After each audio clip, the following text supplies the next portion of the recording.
bienvenue sur cette vidéo, c'est Benoît Serre, je suis coach de vie. Donc le but de cette vidéo aujourd'hui, c'est qu'on voit ensemble un petit peu ce que vous faites régulièrement, donc les rituels. Alors rituel, ça n'a rien de religieux, rituel, ça veut dire ce que vous faites, les activités que vous choisissez, va déterminer comment la journée se passe, très souvent.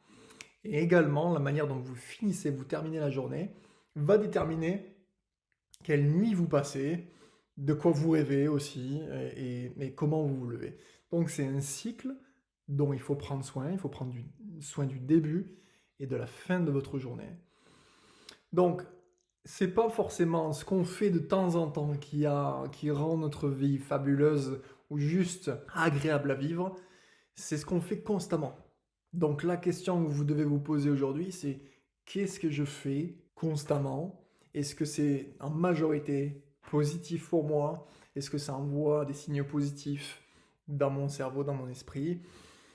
Ou est-ce que c'est plutôt négatif? Est-ce que j'écoute les informations avec les nouvelles négatives en permanence? Est-ce que je critique les gens? Est-ce que je parle avec des gens qui sont plutôt négatifs? Est-ce que mon environnement et les gens à qui je parle est négatif? Est-ce que j'entretiens ça? Donc c'est intéressant de prendre soin effectivement du début de cette journée. Donc il y a certaines activités que je vais vous énoncer là, qu'on va voir ensemble. Et la première d'entre elles, de ces activités, c'est une activité qui a un rapport avec le silence, qui a un rapport avec la présence dans le moment, sans penser à ce qui peut être dans le futur et sans penser à ce qui a été dans le passé. Voilà, les deux cas, futur et passé, n'existent plus, n'existent pas. Et donc c'est important de voir ce moment en début de journée ou en fin de journée de silence, ou de prière pour certains, mais en tout cas de rester dans le moment présent. Ça c'est une des activités, pensez-y. Ça peut être de la méditation pour vous, comme je disais ça peut être de la prière, mais c'est une forme de silence. Seconde activité, ça va être une activité peut-être sportive. Alors sportive, ça ne veut pas forcément dire que vous allez faire une course très longue dehors. Ça ne veut pas forcément dire que vous allez porter des poids super lourds. Ça veut dire de juste faire des exercices avec le poids de votre corps.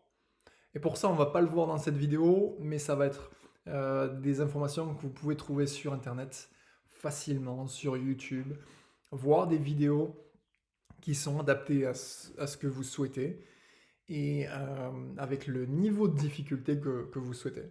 Mais en tout cas, se réserver ce moment-là de sport, d'activité qui fait bouger le métabolisme, qui fait baisser votre stress, donc la cortisol dans votre corps, qui augmente toutes les hormones positives, l'oxytocine, etc., toutes les endorphines. Ça fait juste du bien de faire du sport et de commencer sa journée avec ça. La troisième, ça serait de l'écriture.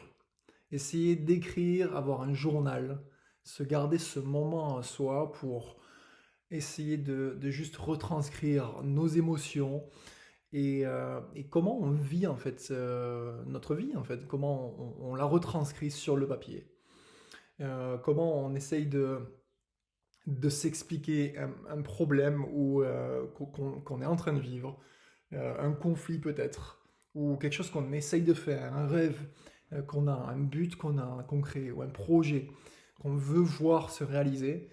Comment est-ce qu'on peut le retranscrire sur papier? Parce que si on peut le retranscrire sur papier, sans se juger, sans se dire c'est bien ce que j'écris, c'est mal ce que j'écris, juste si on peut faire cet exercice régulièrement, si on peut en faire un rituel, ben c'est bien.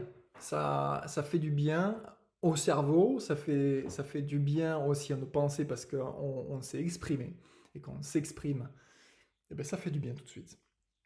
Donc, ça ferait une troisième activité de l'écriture. Quatrième activité, ça serait peut-être un moment d'affirmation. Alors, qu'est-ce qu'on appelle affirmation? Affirmation, c'est quelque chose, une phrase en particulier qu'on va répéter, qu'on va se répéter à soi-même. Soit dans sa tête, soit oralement, soit on va la marquer sur un papier et on va se l'afficher sur le miroir, sur son frigo, un peu n'importe où. Mais ce qu'on veut essayer de faire là, c'est renforcer des phrases qui nous font du bien. Exemple, ça peut être « je suis assez intelligente, ou je suis une personne de talent, ou je suis une personne de valeur. Ma voix compte. Ça peut être... voilà. Mais ça vous donne un sentiment de ce que ça peut être pour vous. C'est quelque chose qui est très positif. Et c'est quelque chose qui vous fait du bien, qui vous fait vous sentir en confiance. Et peut-être une cinquième activité qui serait la lecture. Voilà, si vous êtes habitué à lire, peut-être penser à lire juste pendant 10 minutes le matin, une lecture qui vous fait du bien, qui vous inspire et qui vous apprend quelque chose sur vous-même, sur vos relations, qui vous apprend à débloquer une situation ou à avoir plus d'influence sur votre famille, en positif, mais en tout cas une petite partie de lecture. Et dernier point, sixième point, ce serait une visualisation. Alors, visualisation, il y a très peu, c'est un point bonus, on va dire. Il y a très peu de gens qui le font.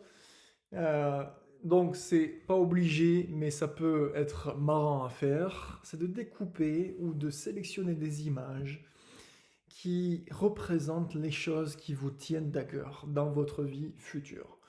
Alors, si c'est avoir une famille réunie, une famille aimante, juste sélectionner une photo de votre famille, la mettre en évidence dans votre maison. Si c'est plus de vitalité en vous, c'est choisir une photo de vous où vous êtes vraiment en forme, vraiment énergique, et juste la mettre en évidence, encore une fois, dans votre maison, peut-être en faire un collage, mais ça correspond à la visualisation. C'est-à-dire visualiser des choses constamment qui représentent les états et les émotions que vous voulez ressentir dans le futur. Donc voilà, là vous avez 6 points, vous avez probablement d'autres idées à faire le matin et le soir. Les rituels du matin ressemblent aussi aux rituels du soir. À vous de choisir comment vous allez les faire, comment vous allez les structurer, le temps que vous allez leur donner. Mais en tout cas, prenez soin du début et de la fin de votre journée pour avoir juste un sentiment de bonheur régulier et que ça transparaisse aussi, que ça influence votre entourage le mieux possible. Et voilà, en vous souhaitant une bonne continuation et bon courage pour la suite.